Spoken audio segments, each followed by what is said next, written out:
चाहे वो मुकुल हो, चाहे डॉली हो या रेखा हो, सब में है। शायद कुछ अर्थ मुझ में भी है, कुछ नहीं काफी। अब आप देखोगे, आप आज थोड़ा सा घबराओगे, तैयार हो जाओ। हालेलुया।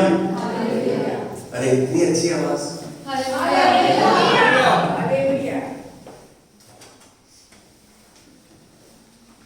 आज जिस मुद्दे पर मैं बात करने जा रहा हूं, जो टॉपिक है, जो टाइटल है, जो अनुमान है, वह है कड़वाहट की पीड़ा। कड़वाहट की पीड़ा। कौन है जिसमें जलन, ईर्ष्या, बैर, भेदभाव नहीं है? कोई ऐसा है? हल्का सा अपना हाथ उठा ले जिसमें जलन, ईर्ष्या, बैर किसी न किसी वजह से, किसी न किसी रूप में यदि आपके अंदर नहीं है, तो हल्का सा आप हाथ उठा सकते हैं। नहीं था, नहीं होगा, नहीं है, मैं तो है ही की बात कर रहा हूं, पिछली बात नहीं, आज की बात कर रहा हूं।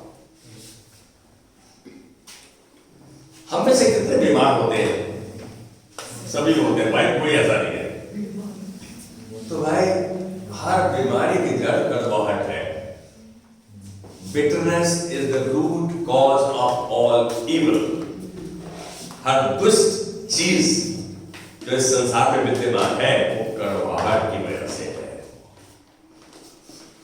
और परमेश्वर की संतान होने की नाई, उसका सेवक होने की नाई, कड़वाहट से भरा मन, कड़वाहट से भरा हृदय और ऐसे शब्द, ऐसे रिएक्शंस, ऐसी प्रतिक्रिया उनके लिए उचित नहीं।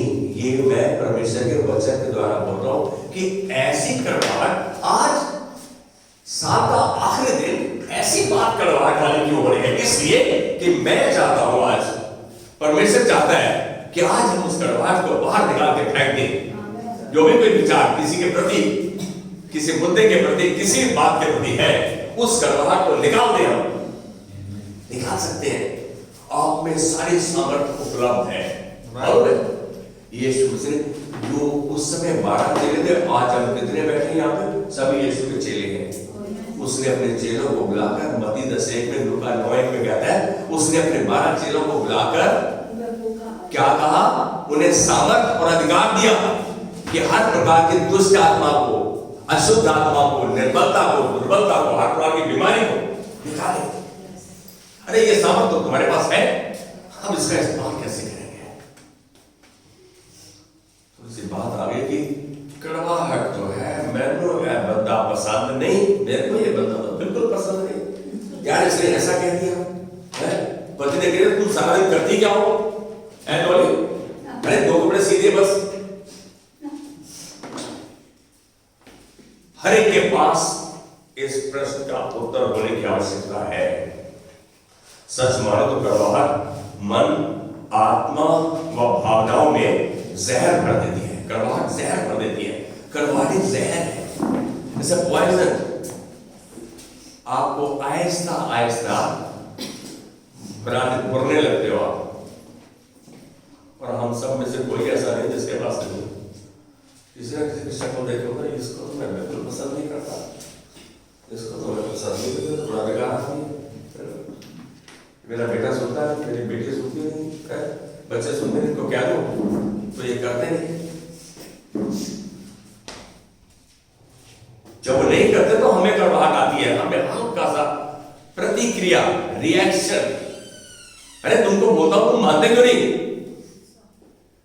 नहीं कि हमने तेल लगा के सरसों का, जोर है ना, है पकड़ो तो फिसल जाता है। यह जहर बाहर से नहीं दिखता। सच मानो, ये कड़वाहट का जहर, जलन, ईर्ष्या, बैर का जहर बाहर से नहीं दिखता, लेकिन अंदर ही अंदर धीरे धीरे अपना कार्य करता है और शरीर में न ठीक होने वाले रोग को उत्पन्न कर देता है। मेरी बात को समझ रहे? कड़वाहट धीरे धीरे कार्य करती है और शरीर में ऐसे रोग को उत्पन्न कर देती है जो आपको मृत्यु तक ले जाता है। मेरी बात को समझ रहे? कड़वाहट बताई क्योंकि आपके आपके आत्मा प्राण शरीर को नष्ट करती है, जो आपको मृत्यु तक ले जाती है, जो हमारे लिए जहर है। लेकिन हम फिर भी रखे रहते हैं, फिर भी हम क्या करते हैं, देख लूंगा मैं, है ना, पापा जी ऐसे डांट कैसे दिया, देखूंगी तुमको मैं, मेरे को बड़ा होने दो। आंसू कभी किसी के प्रति कड़वाहट हमारे मन में आई आती है। ये बच्चा सच बोल रहा है, आज वैसे ही बोलता है, सच ही बोलता है आज ही नहीं। तो कड़वाहट कितनी बेकार चीज है, हमें इस कड़वाहट से छुटकारा पाना है। आज साल के आखिरी दिन में इस कड़वाहट को हम बाहर निकाल फेंकेंगे, नहीं किसी के प्रति कड़वाहट रखेंगे, तो इससे फायदा क्या होगा तुमको? अरे जब वो जहर अंदर से निकल जाएगा, जो विचार आपके अंदर से निकल जाएंगे, जो आहिस्ता आहिस्ता आपकी देह में कार्य करते हैं और आपकी देह को ऐसी बीमारी से ग्रस्त कर देते हैं जो कि ठीक होने वाले नहीं और आपको मृत्यु तक ले जाती है। आप बताओ, पहले जमाने में पुराने नियम में 980 साल, 985 साल, 800 साल लोग जीते थे। क्या हो गया आज? इतने कम कैसे आ गए? 60, 65, 70, 75, 80, 90, 100, 120, ऐसा क्या हो गया? 120 साल तो परमेश्वर ने निर्धारित करी थी मूसा के समय में, 120 साल मनुष्य जीवित रहेगा उत्पत्ति से नहीं, वो मूसा के लिए था।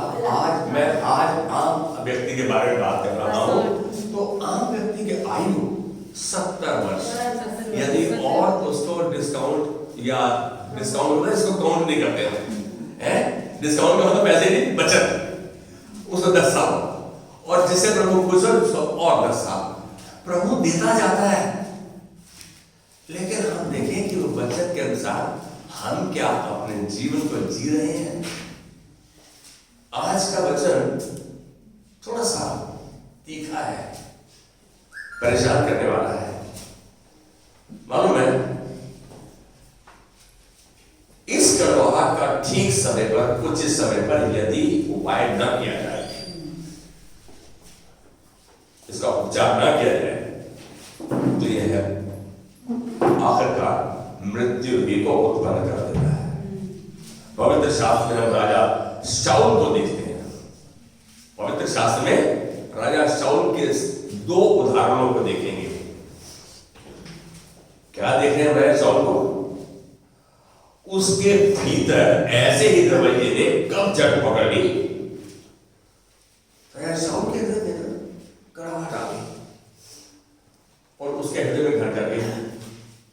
जब तक वो बंदा सामने था, कड़वाहट हो रही थी।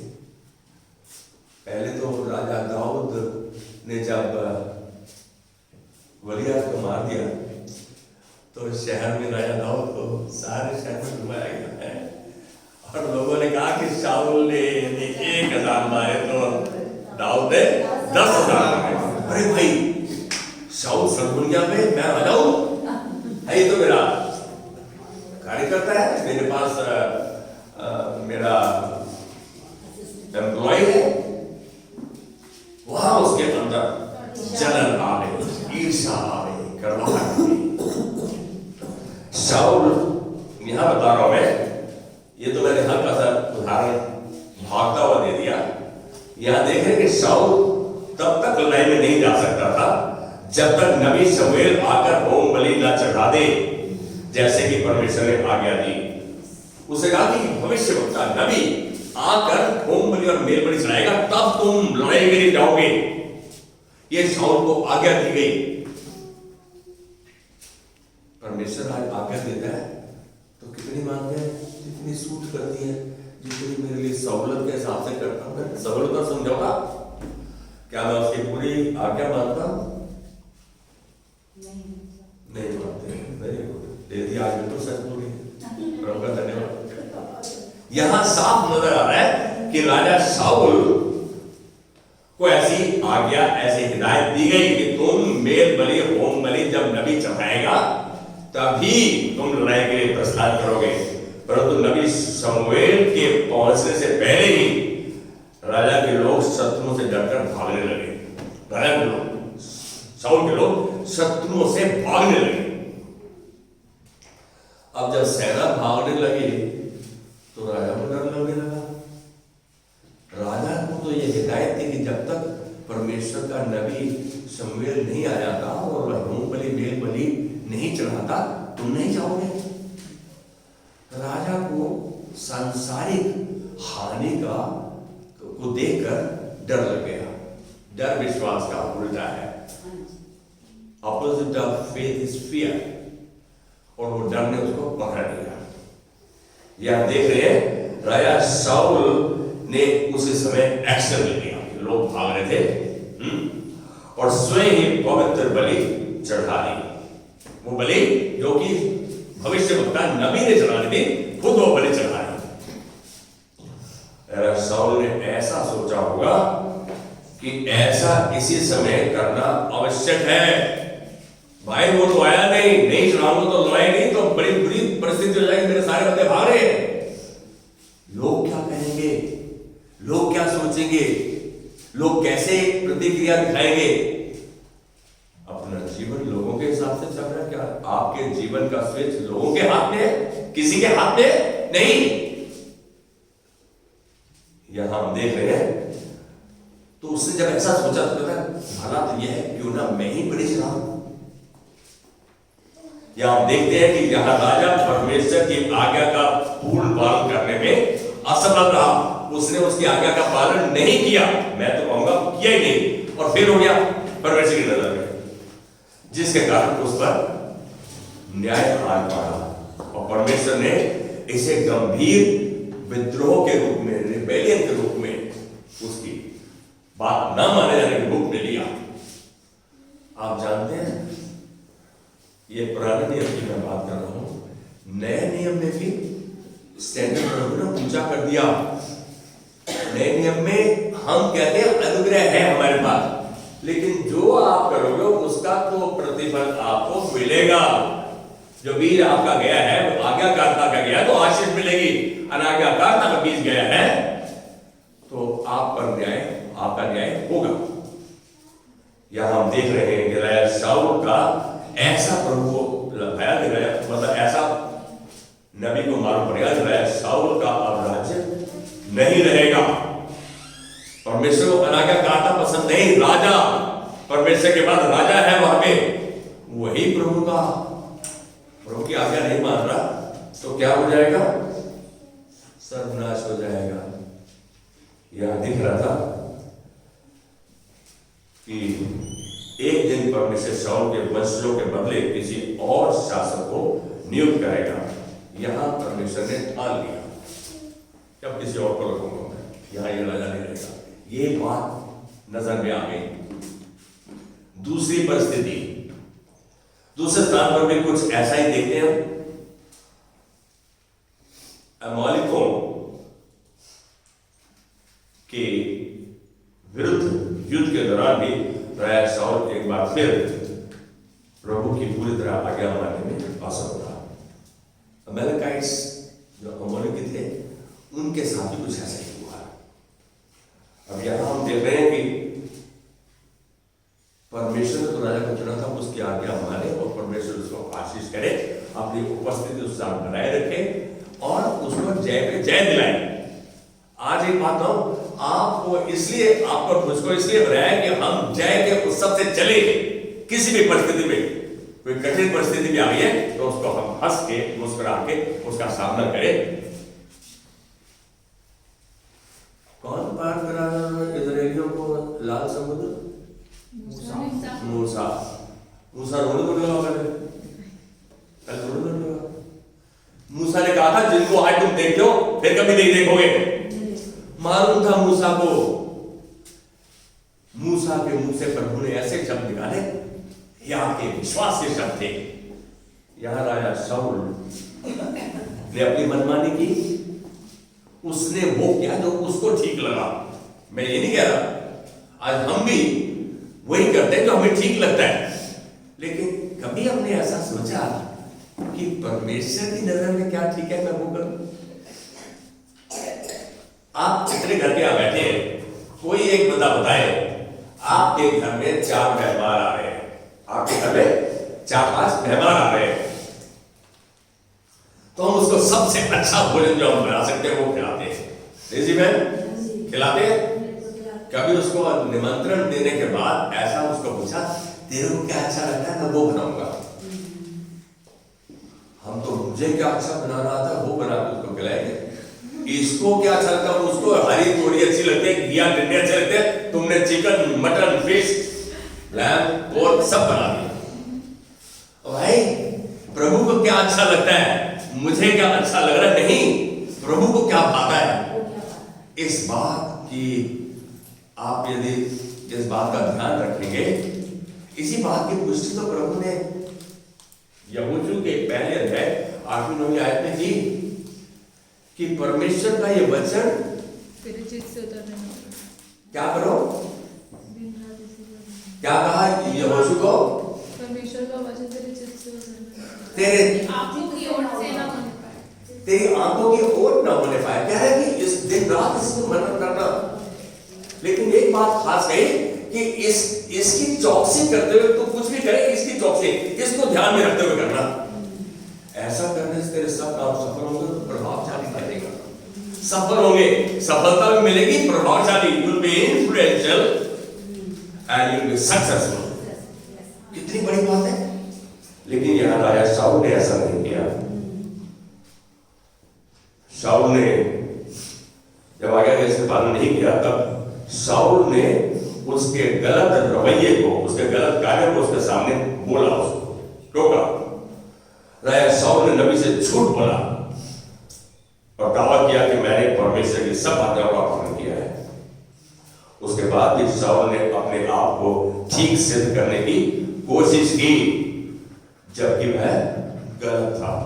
हम भी कई बार ऐसा करते हैं, तो मैंने तो किसका बुरा नहीं किया, मैंने तो किसके बारे में बुरा सोचा नहीं, मैं तो हमेशा प्रार्थना करता हूँ।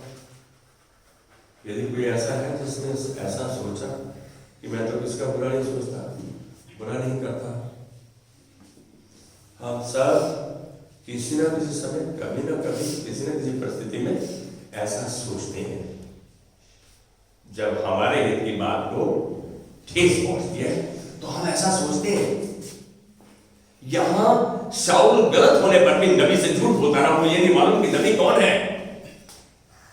भविष्यवक्ता परमेश्वर का मुख है, he is the God's mouthpiece। आपको पता है नबी के मुख से जो शब्द निकलता है वो परमेश्वर के द्वारा आया हुआ शब्द है। हम इस बात को जाने। शाऊल के न पश्चाताप करने वाले हृदय ने परमेश्वर को बहुत दुखी किया। राहुल जो शाऊल था उसे आज्ञा का पालन नहीं किया था, परमेश्वर से बहुत दुखी हुआ। एक साथ में देखना, परमेश्वर क्या रहा, वो पछताया राजा शाऊल को राजा बनाकर। आप अंदाजा लगा सकते हैं क्या परमेश्वर को नहीं पता था?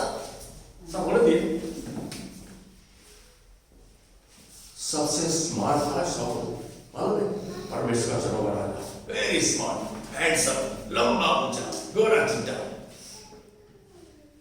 लेकिन आज्ञाकारिता आपका गोरा चिट्टापन है, आपकी स्मार्टनेस आज्ञाकारिता है, आपका इफेक्टिव होना आज्ञाकारिता का रिजल्ट है। यहां हम देख रहे हैं कि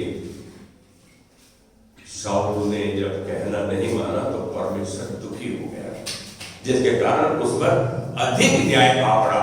जितना सोचा था परमेश्वर ने उससे ज्यादा अधिक न्याय आ पड़ा और परमेश्वर ने उसे राजा के रूप में नकार दिया, रिजेक्ट कर दिया, ठान लिया कि इसको राजा नहीं रहने दूंगा।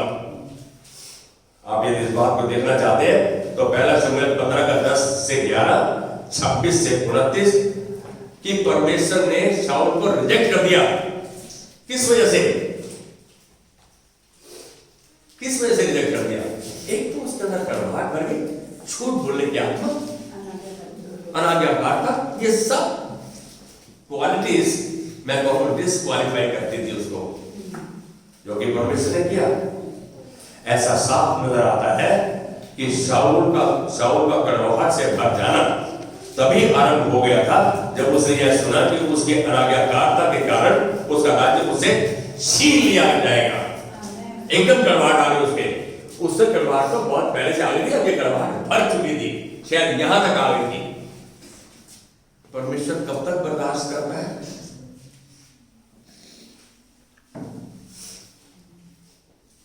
आप समझ रहे हैं? आपको चांस पे चांस देता है कि मेरा बेटा, मेरी बेटी लौट के आ जाएगी, माफी मांगेगी, पछतावा करेगी।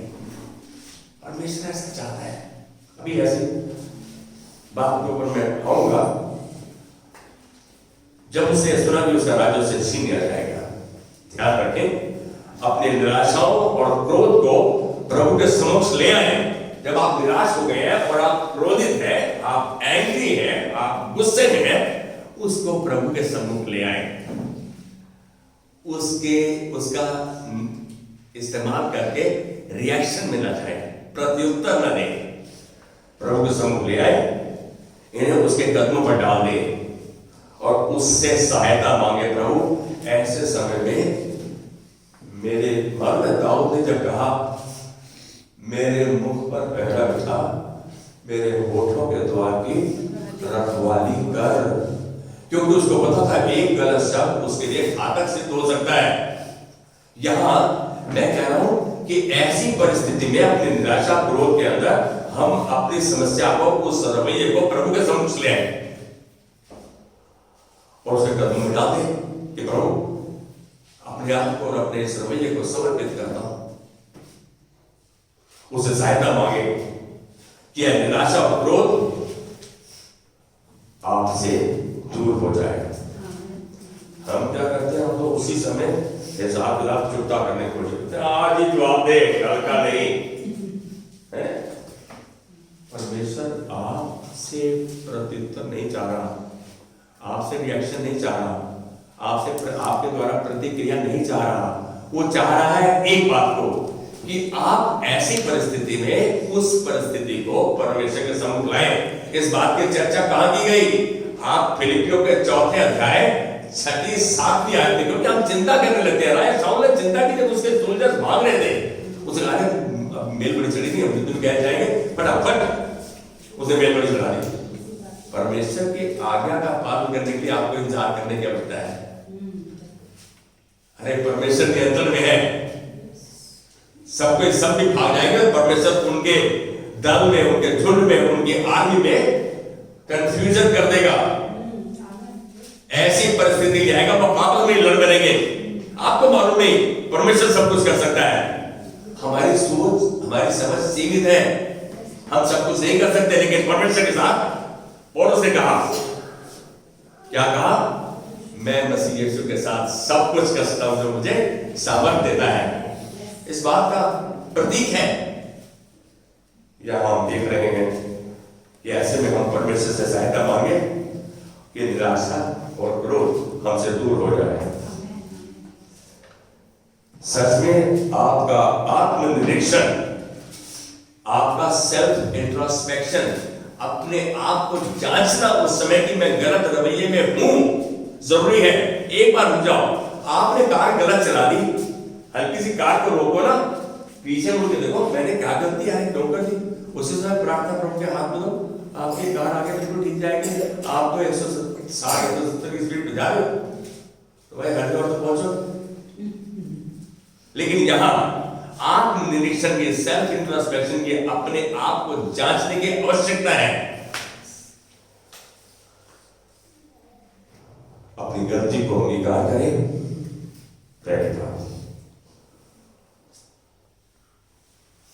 माफी मांगे परमेश्वर से और परमेश्वर के प्रति समर्पण करते हुए आज्ञाकारिता की ओर फिर जाए।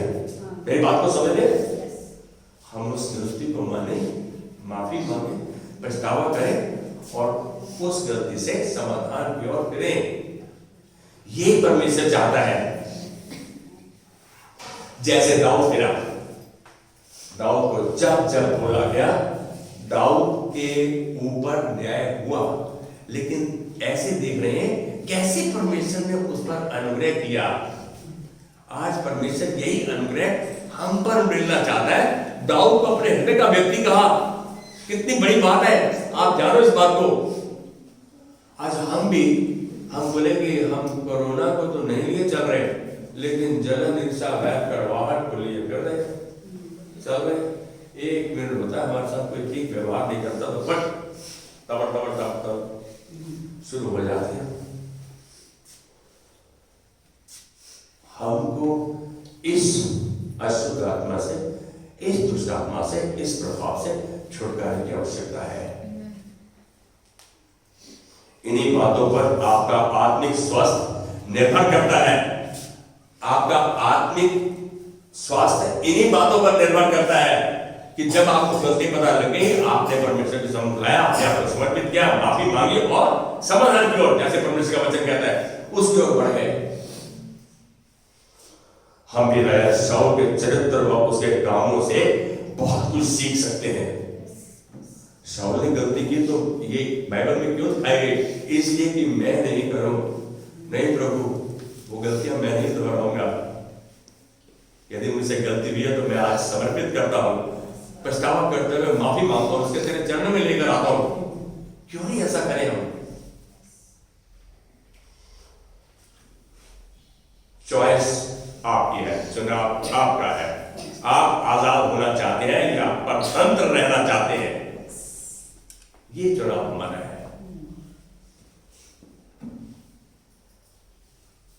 घर में बर्तन रहते हैं तो शोर क्यों आता है? जी मैम, टकराते हैं इसलिए शोर आता है। खाली होते हैं जिसमें मेरे समझ में नहीं आता। टकराते हैं अपने अपने में टकराते हैं। हम ये घर में बर्तन की तरह है, जब बात करते हैं, जब हम कार्य करते हैं, हिलते डुलते हैं, बोलते हैं, तो वो टकराना है। इसलिए घर में वो शोर करते हैं। शोर करते हैं तो शोर अच्छा नहीं है। म्यूजिक अच्छा है, शोर हमारे स्वास्थ्य को खराब करता है। You know, anything that does not please you, any music that does not please you is a noise. And any music that pleases you and gives you comfort, ऐसा संगीत जो आपको आराम दे, है वो म्यूजिक है, स्तुति आराधना का। मेरी माँ कहा करती थी, कभी आपने टीवी या रेडियो लगा दिया, गाना गा की कहाँ लाती है, तो क्या आप ये लगा दिया है? आप नजर में आता है कि भाई वो जो सबको भाई अच्छा लगे वो करे ना। परमेश्वर को तो यही भाया कि शाऊल को उतार दूंगा, खत्म कर दूंगा राजा से, पद से। मालूम है शाऊल को दुष्ट आत्माओं ने घेर लिया। जब परमेश्वर ने ऐसा दाऊद को बुलवाता था, अरे बुलाओ, हाथ बजाएगा, बीना बजाएगा, मैं उसके दुष्ट आत्मा वहां से भाग जाते थे। परमेश्वर के लिए चुनो बदास परमेश्वर के कार्य के लिए इस्तेमाल होता था। केवल परमेश्वर ही हमारे घमंड, ईर्ष्या, द्वेष, जलन व आत्मनिर्भरता की आत्मा से छुटकारा दिला सकता है। मैं इंडिपेंडेंट हूं, मैं सब कुछ करता हूं, मेरे को बहुत पैसा है, मेरा अच्छा स्वास्थ्य है, मैं आत्मनिर्भर, मुझे किसी की आवश्यकता नहीं। तो भाई एक बात जान लो, ना वहां के पेट से अपने आप आए निकले थे और ना ही कब्रिस्तान में या शमशान घाट में अपने आप जाओगे। तुम्हारे को निकले थे तो दाई की अवस्था थी, और जब जाओगे तो 4 बंदों की अवस्था है मिनिमम, एक की नहीं 4 की। तो मेरा संबंध अच्छा हो। मालूम है जिसको हम नहीं चाहते परमेश्वर वही कहते हैं आपको। क्यों नहीं चाहते आप? क्या कारण है आपका? आप कौन हो न चाहने वाले? परमेश्वर ने इतने अच्छे भाई बहन, इतना बड़ा परिवार दिया है, इसलिए कि हम एक दूसरे से प्यार करें, एक दूसरे से अपने हृदय को बांटे। मुझे इतने बड़े झुंड में तो 4-5 व्यक्ति मिल जाएंगे जो मेरे दिमाग के होंगे, मेरे मन के होंगे, और हम मिलकर प्रार्थना कर सकते हैं उनके लिए भी जिनको हम नहीं पसंद करते। जब आप प्रार्थना करते हैं ना, स्तुति आराधना करते हैं, आपका दिमाग फ्री हो जाता है। आप जब स्तुति आराधना में और प्रार्थना में डूबते हैं ना, तो आपके दिमाग में तनाव नहीं, और तनाव है तो प्रार्थना नहीं कर सकते आप। यदि आपके मन में टेंशन है, परेशानियां हैं, आप प्रार्थना नहीं कर सकते। आप देखेंगे 5 मिनट में प्रार्थना खत्म हो जाती है। और जब आप स्वस्थ हैं, आप कितनी देर तक प्रार्थना कर सकते हैं आपको पता ही नहीं। एक दिन किसी का ऑपरेशन था और मैं अपने घर में चलता हुआ, सैर करता हुआ घर के अंदर गीत गा रहा था, प्रार्थना कर रहा था। मालूम ही नहीं पड़ा। 12 किलोमीटर कब हो गए? मैं हैरान हो गया, 12 किलोमीटर चल गया मैं, ऐसे कैसे? मतलब पता ही नहीं लगा, जा रहा हूँ, घूम रहा हूँ और खुश होकर गीत गा रहा हूँ, साथ में प्रार्थना बीच में, फिर गीत, फिर प्रार्थना। अरे एक बार प्रभु के साथ संपर्क स्थापित तो करो, आपका समय कैसे बीत जाएगा। और आपको प्रभु उस समय बिल्कुल टेंशन भी रखेगा, आपको आनंदित कर देता है, अपनी आत्मा से भरपूर करता है, आत्मा की अगुवाई में लेके चलता है। मुझे फिर वो वचन याद आ रहा है, भजन संहिता 25 का 12, कौन है जो यहोवा का भय मानता है, यहोवा उसको उसी मार्ग से जिससे वह प्रसन्न होता है चलाएगा, हाथ पकड़ के ले जाएगा। कहता है वह कुशल से टीका रहेगा, उसका वंश पृथ्वी का अधिकारी ठहरेगा। अरे आज एक बात जान लो, आज तो ये कड़वाहट को जाना ही है। मैं समझता हूं कि आप भी मेरे साथ है। हम आज इस कड़वाहट को यीशु के नाम में अपने शरीरों से, अपने मनों से निकल जाने की आज्ञा देंगे। अरे आपके पास सामर्थ्य और अधिकार है, आप आज्ञा दे सकते हैं, यीशु नाम में वो होगा। आप जयवंत के उत्सव से चलेंगे, आप आनंदित होंगे, मुस्कुराते हुए घर में जाएंगे तो मां बोलेगी, अरे आज क्या बात है, इतनी खुश कैसे है? बोल सकते हो मां, तुम भी मेरे जैसे खुश हो सकती हो। तो आज साफ नजर आ रहा है कि केवल छुटकारा इस आत्मनिर्भरता से, ये घमंड है मैं सब, मेरे पास सब कुछ है, परमेश्वर की उपस्थिति है, उसकी अगुवाई है। मेरा प्रश्न फिलिपियों 4:13 को फिर याद दिलाते हुए इसमें पौलुस कहता है, मैं मसीह यीशु के साथ सब कुछ कर सकता हूं जो मुझे सामर्थ देता है। इसका मतलब आज तुम ये जान लो कि प्रभु यीशु अपनी आत्मा के द्वारा, पवित्र आत्मा के द्वारा आपके अंदर वास कर रहा है। क्या तुम नहीं जानते तुम परमेश्वर का मंदिर हो, परमेश्वर की आत्मा तुम्हें वास करती है? पहला कुरिन्थियों 3:16-19। तो फिर आप भी पौलुस के साथ इस कथन में शामिल हो सकते हैं, मैं भी पौलुस की तरह मसीह यीशु के साथ सब कुछ कर सकता हूं, क्योंकि उसकी उपस्थिति, उसकी अगुवाई, उसकी सामर्थ मेरे साथ है, मुझ में है। जैसा कहोगे वैसा हो जाएगा। डर से बोलोगे तो डर सामने आ जाएगा, कि आपसे बोलोगे, विश्वास से बोलोगे, खुश होगे, परमेश्वर के जानते हुए कि वो जो कहता है वो सच है, परमेश्वर आपके साथ बोलेगा। मानो ये कथन वायदा है, ये वर्ष आपके लिए वायदा है, आपके लिए, मेरे लिए भी। मैं अपने आप को पहले बताऊं, आपके और मेरे लिए वायदा है। हमारी परमेश्वर पर निर्भरता ही हमारी आशा और सामर्थ है। हमारी परमेश्वर पर निर्भरता हमारी आशा भी है, विश्वास भी है और सामर्थ भी है। कितनी बड़ी बात है। आपके मुंह से वो शब्द नहीं निकलेगा जिसमें परमेश्वर का वचन नहीं। जब परमेश्वर का वचन निकलेगा तो परमेश्वर की सामर्थ निकल रही है। मेरी बात को समझ रहे हो?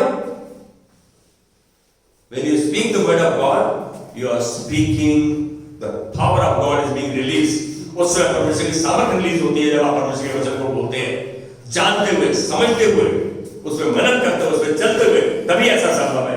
और मैं समझता हूं तुम सब इस काबिल हो। आप ही नहीं, आपके घराने, आपके परिवार, जिन जिन से संबंधित जो नहीं भी है, उनके लिए आज दिए का मतलब ये नहीं कि वो परिवार के हिस्से नहीं है, देह के अंग नहीं है। ऐसा करते हुए क्योंकि हम सबके पास ये, इसको बोलो जहर भरी गुड़िया, जहर की पोटली हम सब के अंदर है। कहता है ऐसा करते हुए हम परमेश्वर की महिमा को देखेंगे और परमेश्वर की महिमा में चलेंगे। आइए खड़े हो जाएंगे। आज प्रभु धन्यवाद दीजिए आज के इस दिन के लिए, इस सुबह के लिए, इस अवसर के लिए। प्रभु तूने अपनी इच्छा को आज दर्शाया कि तू आज हमें इस जलन, ईर्ष्या, वैर, कड़वाहट, आत्मनिर्भरता की आत्मा से मुक्त करना चाहता है और उसके जैसे उसके चेलों की राह चलाना चाहता है। प्रभु आज हम सब अंगीकार करते हैं कि हम ऐसी आत्मा को लिए हुए हैं। आज पछतावा करते हैं, माफी मांगते हैं, अपने आप को और अपने विचार को तेरे चरणों में लेकर आते हैं। तेरी माफी को, तेरे छुटकारे को ग्रहण करते हैं।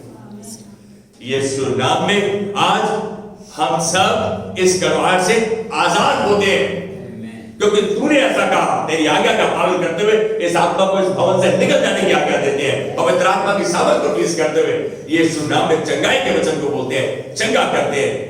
धन्यवाद प्रभु, तूने आज अपने वचन के द्वारा हमें चंगा किया, अपने लहू के द्वारा चंगा किया।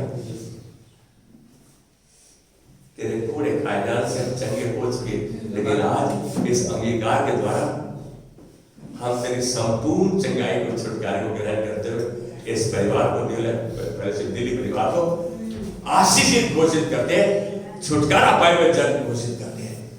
हम इनके अंदर, इनके द्वारा तेरी महिमा को देखते हैं। धन्यवाद देते हैं साल के आखिरी दिन में प्रभु, तूने हमें बिल्कुल आजाद किया है और हम आज धन्यवाद की भेंट लेकर आए हैं। आदर, महिमा, प्रशंसा तुझको देते हैं। ये प्रभु छुटकारा इन्हीं के लिए नहीं, इनके परिवार के लिए, इनके घराने के लिए है, जिसे हम धन्यवाद के साथ ग्रहण करते हुए आदर, महिमा, प्रशंसा तुझको देते हैं यीशु मसीह के नाम में। Amen. Can you say amen? Amen. God bless you. Have a wonderful day. अब हमारे पिता का